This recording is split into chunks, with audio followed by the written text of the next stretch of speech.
Salam, hər vaxtınız xeyir olsun. Gününüz xoş geçsin. Videonu hansı saatlarda baxırsınız, baxın.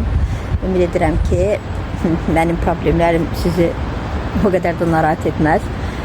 Deyir, hamını bəzər, özünüz ardın bilirsiniz. Həqiqətən də o cürdür. Deməli dostlar, baxıram, bəzilərinə mükafat verilir, medallar verilir. Kimlər ki, həqiqətən də vətən xainidir, dələduzdur, şərəfli ordenlə tərtib olunur.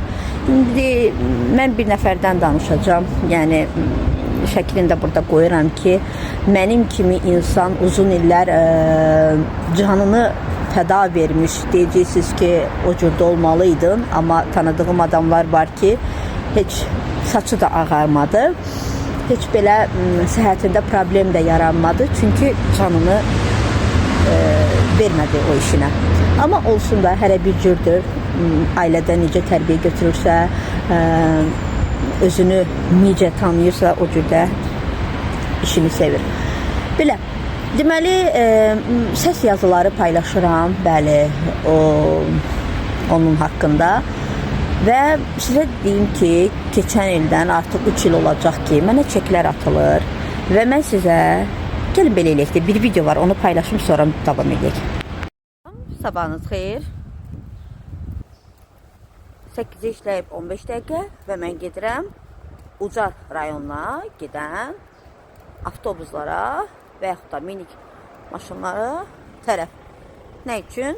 Çünki günlərim 4 dekabr 2024-cü il dələduzluq maddəsi ilə cinayət işi açılan və aylardır mənim paylaşdığım səs yazılarına fake deyən şəxslərə sübut etmək mənim üçün borc idi. Və hal-hazırda Əfsanə Abdullayevanın məhkəməsi başlayır. Və Leyla müəllim İmişlidən Bakıya, Bakıdan da Ucara məhz elə ona görə gedir. Gedək görək başımıza nələr gələcək. Amma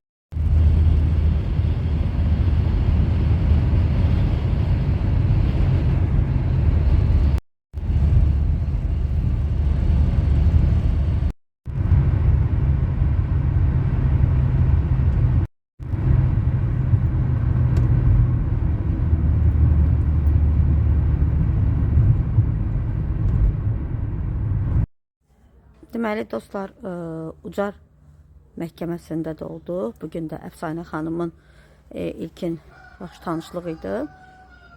İnşallah növbəti dəfə artıq zərər çəkənlər də yəqin ki, maddi durumlarını yaxşılaşdırıb məhkəmədə iştirak edə biləcəklər.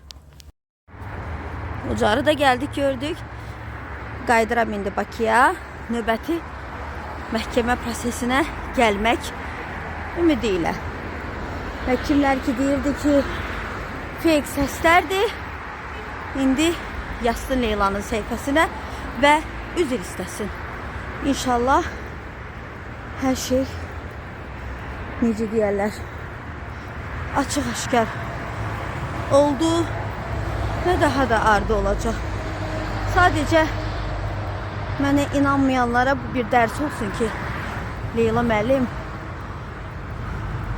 yalan danışmağı öyrənməyib və öyrətmir. Özünüz gördünüz ki, mən videoda qeyd edirəm ki, tarix nədir, o nədir, hara getmişəm, niyə getmişəm. Amma həm bu vaxta qədər, bugün artıq ayın 24-düdür, yəni oktyabrın 24-düdür. Amma hələ də bu iş uzandıqca uzanır və o özü də etiraf edir ki, hətta mənə gələn zənglərdən ki, Allahın köməkliyi ilə haqq ədalət öz yerini tapacaq, yəni cəzasını alacaq. Amma bu qadın tək deyil, bunun arxasında elə bir adamlar durur ki, hətta mənə atılan mesajlarda da yazılıb ki, mən həbsxanaya getsəm belə kral kimi yaşayacağım, yağbal içində, yəni həbsxana həyatı yox, sanki kurorta getmiş kimi olacağım. Yəni bax, belə bir yazışmalar da mənə atılıb ki, yəni özü etiraf edir. Yəni hətta səs yazısında eşitmişdiniz ki, orada eşkinin də adı var, amma bir neçəsinin adını da çəkir ki, onlar eşkinin qohumlarıdır, tanışlarıdır, o bu onun əli ilə yığılır, o da yəni arxayın eləyir ki, yəni mən belə baxıram ki, yəni o arxayın eləyir ki, siz işinizi görün, Leyla kimdir və yaxud da başqaları kimdir. Mediada baxıram ki, uzağı bir dəqiqəyə onun haqqında məlumat paylaşırlar. Bir dəqiqədən sonra artıq o məlumat yoxdur. Bu ödənişlidirmi? Yəni susturmaq üçün pul verirlər. Yəni onlara belə bir lazımdır. Niyə bu medialar belə eləyir? Yəni nədən qorxursunuz? Yaxınlarda zəng gəldi jurnalist tərəfindən və mənə bildirdi ki, bəli, sizin paylaşımlarınız inşallah öz yerini tapacaq. Allah qoysa paylaşacaqsınız ki, baxın mən deyirdim, siz mənə inanmırdınız, budur odur. Amma dedim ki, ömür qısadır, bilmək olmaz, mənim xəbərim olacaq, olmayacaq. Amma mənim bu videolarım əlbəttə ki, məndən sonram da qalacaq və necə ki paylaşımlar bəziləri deyir ki, niyə vaxtında demirdin, yıxılandan sonra baltalayırsan, amma elə deyil. Mən hələ yıxılmadan öncə paylaşımlarımı edirəm və deyirəm ki, yenə də deyirəm və başımdan da cavab deyəm, sözümün üstündə tuturam. Sertifikasiya saxtakarlıqdır. O sadəcə bir oyundur. Müəllimlərin yarısını tora salıb işdən uzaqlaşdırmaq və başqalarının maaşını artırmaq üçün oynanılan oyundur, qurulan plandır.